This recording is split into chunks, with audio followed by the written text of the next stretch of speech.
Questions for Payton? Payton, we talked about it the other day. You got a Big Ten win in December, man. I guess how important is that, and how does it feel? I mean, if that's the way it had to happen, I guess that's the way it had to happen. I'm really proud of the way we started. We came out with a great burst, and then we just let down. We were making uncharacteristic mistakes and all sorts of stuff, but it's a lot easier to learn from a win. So we're happy, and we'll just keep getting better. Are you calling all the timeouts now?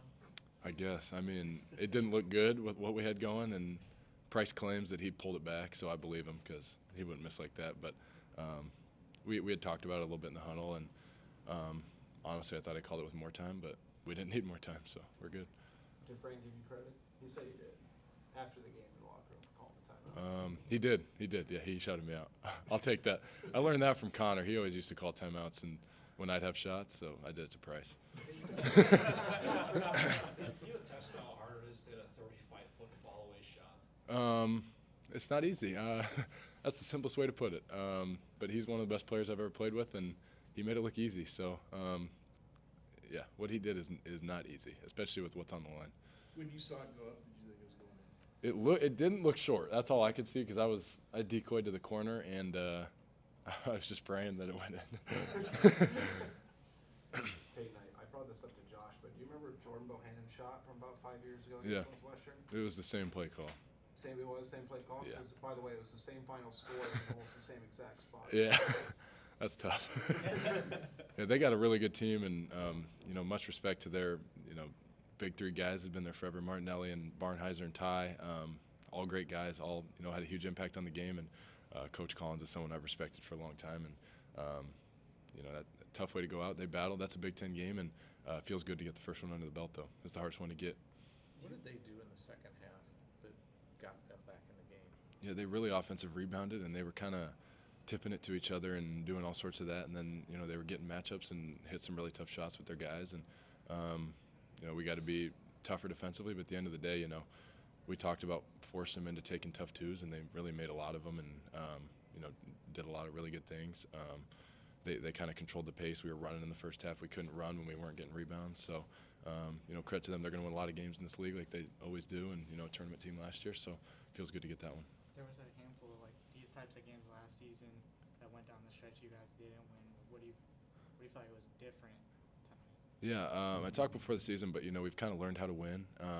And a big piece of that is making your free throws, which team-wide we got to do better at. But we never faltered. We got really great looks all the way down the stretch from that last 2 minutes driving. We got some open threes that didn't fall. But we were on the glass, and we just never wavered. Everyone in the huddle was talking about believe, and it worked out.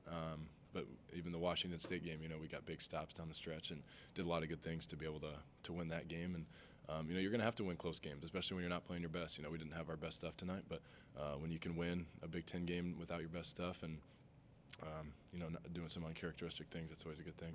How do you respond to not making free throws? It's kind of been a pattern this season. It's something for me. It's really mental, shooting free throws, and early in the year I was struggling a little bit, but I've kind of figured it out. Just having confidence up there. When shots aren't going in, you almost press to make them go in sometimes, and I think a lot of guys are doing that.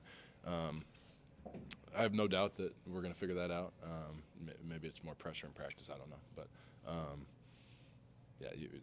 we got to figure that out. It's going to be a big part of this, closing out games, especially when we have the lead. How important is that first Big Ten win, getting it out of the way? It's always been the hardest one for me to get in my career. It feels like once we get that first one, we can kind of get on a roll. So, it feels really good. I think there's a lot of things we can improve on, but like I said, it's a lot easier to learn from that with a win. With all the injuries you guys have had and are still dealing with, what is it about the group that you feel like that gives you that fight? Yeah, it's top to bottom. There were some guys that didn't get in tonight that were ready to go, and a lot of us guys had to play a lot of minutes. It sucks that we're going through it. It's made things really challenging, but everybody goes through it. It's not an excuse. It's something that you deal with in athletics and in life. So I'm proud of the way that guys have stepped up. Josh is battling stuff. I'm battling stuff, and we're figuring it out. Huge shout out to Brad, our trainer. I didn't see him for the first 3 years of my career. Didn't know who he was, and now I've been with him for 3.5 hours a day. So, and there's all sorts of people who are helping out, helping guys get on the floor and get back from injuries quicker than they should. So I'm proud of the way that everybody has stepped up in their role, and like I said, it's a tough group. All right, thanks.